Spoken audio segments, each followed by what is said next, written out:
Hello and welcome dear student. चलिए अभी बात करते हैं वेव ऑप्टिक्स पर। यस, ये भी एक मेजर चैप्टर है जिस पर इंपॉर्टेंट क्वेश्चन हमें पढ़ते हैं। इसकी जो पीडीएफ है एज यूजुअल मैंने आपके साथ शेयर कर दी है। गॉट इट बच्चों। चलिए तो डिस्कशन करते हैं, यहाँ पर स्टार्ट कर देते हैं कुछ इस क्वेश्चन से। तो सबसे पहले मैं अगर आपको बताऊं तो यंग्स डबल स्लिट एक्सपेरिमेंट ये एक इंपॉर्टेंट होता है। इसमें आपको मैं रिवाइज कर दूं बच्चों, position of nth bright band अगर पूछा जाए, फ्रॉम सेंट्रल ब्राइट बैंड पूछा जाता है तो y इक्वल टू फॉर्मूला आता है n lambda capital D divided by small d। आपको बताए कैपिटल D किससे रिलेट होता है?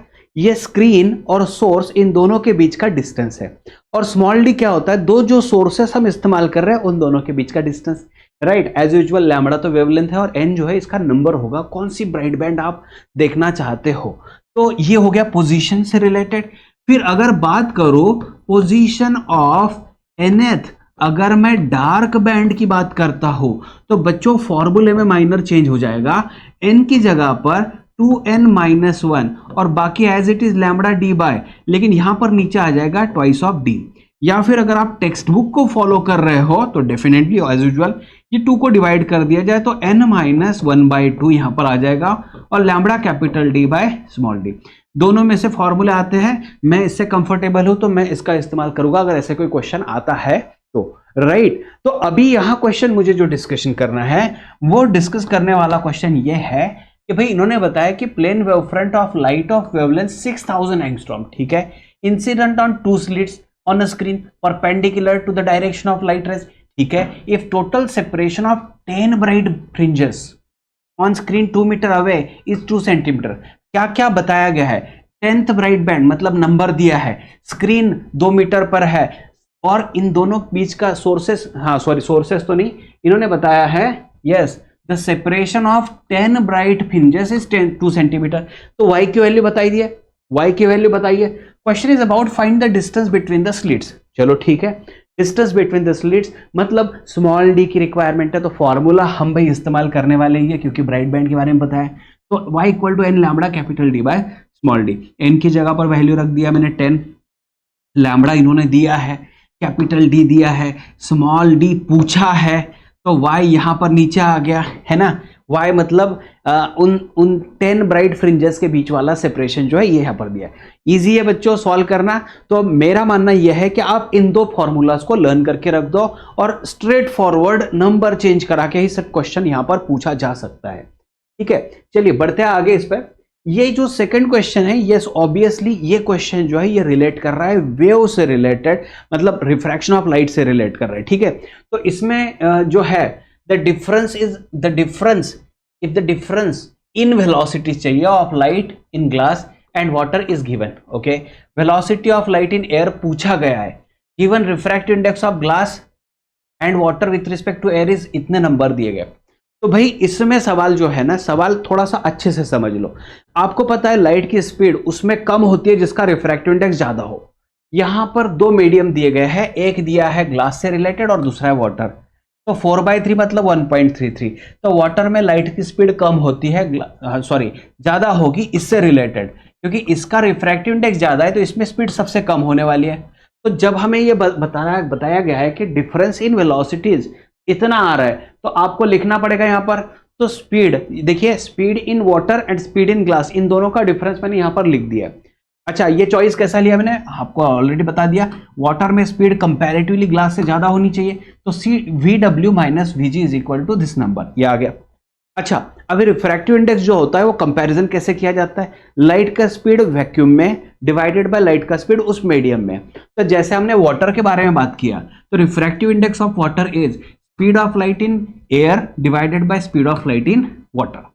Speed refractive index of glass कैसे दिया? Speed of light in air divided by speed of light in glass. तो इसको मैंने रीअरेंज करवा दिया।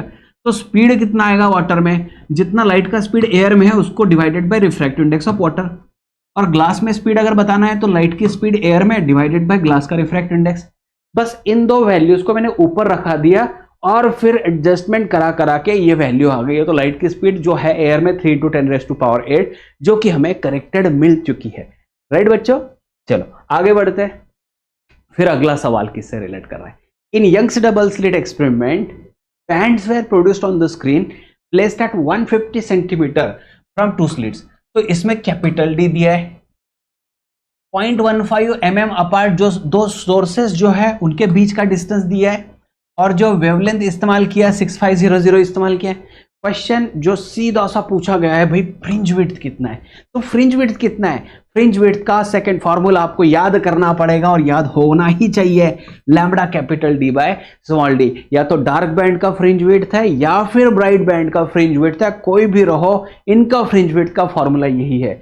वैल्यूज प्रॉपर प्लेस कर दीजिए। मैंने अक्सर यह देखा है कि बच्चों को फॉर्मूला याद होता है, लेकिन बच्चे यहां गड़बड़ कर देते हैं, जैसे कि मीटर में कन्वर्शन कराना हो। पूरा सिस्टम एसआई सिस्टम में होना चाहिए, एसआई सिस्टम में अगर कन्वर्ट हो जाए तो ही इसका आंसर वैलिड आ जाएगा। ठीक है, फिर लास्ट में देखिए मैंने मीटर में डाल दिया आंसर, लेकिन फिर एक कन्वर्ट करा दिया मिलीमीटर। ये राइटिंग का प्रोसेस होता है कि 10⁻³ क्यों कैरी किया जाए, लेकिन आप यहां तक भी लाते हो तो कोई दिक्कत नहीं है, आपका आंसर सही है। ठीक है, तो ये यहां तक आ गया बच्चों।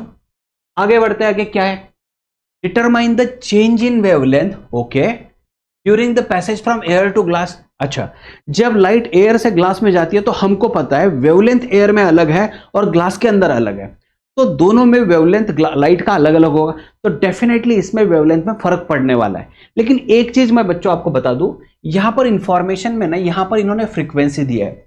तो when light travel from one medium to another medium its frequency does not change. इसका फ्रीक्वेंसी बिल्कुल भी चेंज नहीं होने वाला, इसका फ्रीक्वेंसी चेंज नहीं होता। मतलब good news is that the same frequency is in air and the same frequency is in that medium also. तो इससे हमें बेनिफिट मिल जाएगा, कुछ बेनिफिट मिल जाएगा। वो क्या बेनिफिट मिल जाएगा वो समझ लो यहां पर। तो पहले हम लोग वेवलेंथ इन एयर निकालते हैं। तो वेवलेंथ इन एयर, लाइट की स्पीड एयर में डिवाइडेड बाय फ्रीक्वेंसी, तो फ्रीक्वेंसी वही है। इससे मुझे 7500 एंगस्ट्रॉम मिल चुका है ये कन्वर्शन करा के। फिर ग्लास में वेवलेंथ कितना है, तो ग्लास में वेवलेंथ निकालना है तो सबसे पहले या तो आप डायरेक्ट, अगर आपको वेवलेंथ इन एयर पता है तो इतना भी करने की जरूरत नहीं, इसको यहां पर भी मैं शॉर्टकट डाल सकता हूं। क्या कर सकते हैं, देखिए इसी को अगर सॉल्व कराना हो, समझ में आ रहा है, इसको अगर रिफ्रैक्टिव इंडेक्स ऑफ ग्लास, तो wavelength in air divided by wavelength in glass ले सकते हैं आप। So lambda G can be equal to lambda A divided by refractive index of glass. तो सीधे सीधे लैम्बडा एयर मुझे 7500 मिल रहा था और ग्लास का जो रिफ्रैक्टिव इंडेक्स है 1.5 है। तो बच्चों ये 5000 एंगस्ट्रॉम वैसे मिल गया।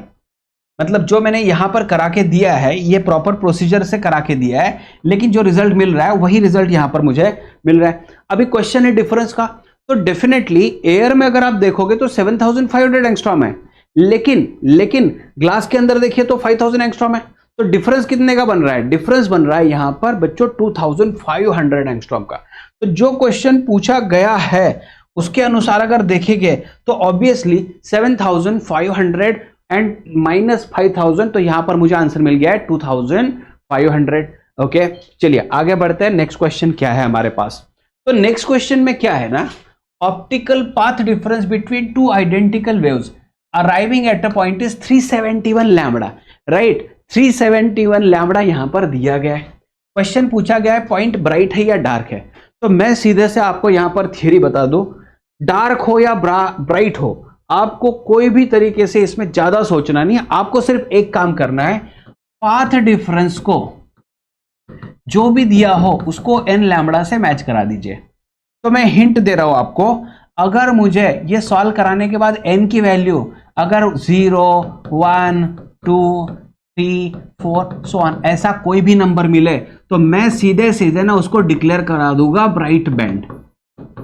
ठीक है, ये शॉर्टकट है, ये शॉर्टकट मैं दे रहा हूं आपको। अच्छा, शॉर्टकट कैसे क्या भी देख लीजिए, समझ लीजिए।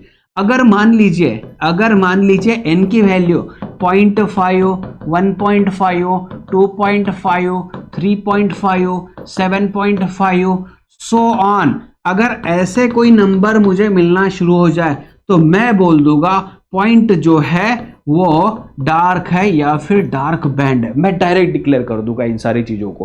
तो अभी करना क्या है, यहां पर देखिए जो क्वेश्चन पूछा गया है या क्वेश्चन में जो रिक्वायरमेंट है, तो इन्होंने बताया 371 लैम्बडा। ठीक है भाई, n लैम्बडा 371 लैम्बडा, तो इन्होंने तो डायरेक्ट ही दे दिया 371 लैम्बडा, है ना। तो 371 अगर लैम्बडा है तो 370 और लैम्बडा है तो भाई ब्राइट है, क्योंकि 1 2 3 4 5 6 1 है ना। अच्छा, नंबर पूछा जाए कि कौन सा ब्राइट बैंड है या कौन सा डार्क बैंड है, तो मैं आपको और हिंट बता दूं, क्या है। तो अगर ये है 0 तो सेंट्रल ब्राइट बैंड, अगर 1 मिल गया तो फर्स्ट ब्राइट बैंड, अगर 2 मिल गया तो second bright band, fourth bright band. भाई इसमें तो कोई डिफिकल्टी और कोई शॉर्टकट नहीं लग रहा, लेकिन यहां पर इंपॉर्टेंट है, अगर मुझे 0.5 मिल गया तो मैं बोलूंगा 0.5 के ऊपर वाला जो इंटीजर वैल्यू है ना, मैं बोलूंगा 0.5 की 1, तो फर्स्ट डार्क बैंड 1.5 है, तो उसके आगे वाला मैं इवन नहीं इंटीजर नंबर रख दूंगा। कितना? 1.5 के आगे कौन है? 2 है। 2.5 के आगे कौन है? 3 है, थर्ड डार्क बैंड। 3.5 के आगे कौन है? Fourth bright band. तो अगर 1000.5 मिल गया तो 1000.5 तो 1001 डार्क बैंड। तो 0.5 डार्क बैंड नहीं बोल सकते ना उसको, तो 0.5 अगर आ गया है नंबर तो first dark band. Got it? ये समझ में आ रहा है? 0.5 अगर मिलता है मुझे n की वैल्यू, तो I am talking about first dark band. अगर मुझे 7.5 नंबर मिल जाता है n equal to, then it is dark band. But which dark band? It is 8th dark band, it is 8th dark band. Got it बच्चों? ये इस तरीके से सॉल्व करना है। अच्छा, कैलकुलेट वेवलेंथ, तो भाई पाथ डिफरेंस इक्वल टू, इन्होंने ऑलरेडी दिया है पाथ डिफरेंस इतना है, तो मैंने कन्वर्ट करा दिया। तो पाथ डिफरेंस ऑलरेडी इसको 371 लैम्बडा के साथ मैच करा दो, सॉल्व कर दो। भाई इतना वेवलेंथ मुझे मिल चुका है। ये इजी होता है सॉल्विंग, कुछ इस तरीके से आपको करना आना चाहिए। Got it? चलो आगे बढ़ते हैं। फिर क्या है? The refractive indices of glass and water are given. Refractive index of glass with respect to water, तो इसमें मैंने देखिए शॉर्ट में किस तरीके से किया। जो इंफॉर्मेशन दी है glass with respect to air, water with respect to air, तो ठीक है भाई। अभी glass with respect to water को मैंने एडजस्टमेंट कैसा किया समझ लो। Glass with respect to water को, है ना, नीचे एयर ऊपर एयर डाल दिया ताकि ये कैंसिल हो जाए आगे और यही वैल्यू मिल जाए। तो मैंने एडजस्टमेंट किया, वाटर एयर, एयर ग्लास, इस तरीके से मैंने ला दिया। ये रिजल्ट तो मेरे पास है, लेकिन air with respect to water result नहीं है, तो मैं क्या करूंगा, इसको रिवर्स करा दूंगा। तो रिवर्सिबिलिटी प्रिंसिपल के हिसाब से अगर बात करूं तो ये नीचे आ जाएगा, तो water with respect to air हो जाएगा। बस अभी आपको नंबर रखने हैं और इसको सॉल्व करना होता है। Got it? चलो आगे बढ़ते हैं। फिर क्या है? यस, सेम टाइप का क्वेश्चन आ गया। यहां पे देखिए क्या है, point situated at 7 and 7.2 centimetre from to coherent sources, find the nature of illumination eight a point if wavelength of light is 4000।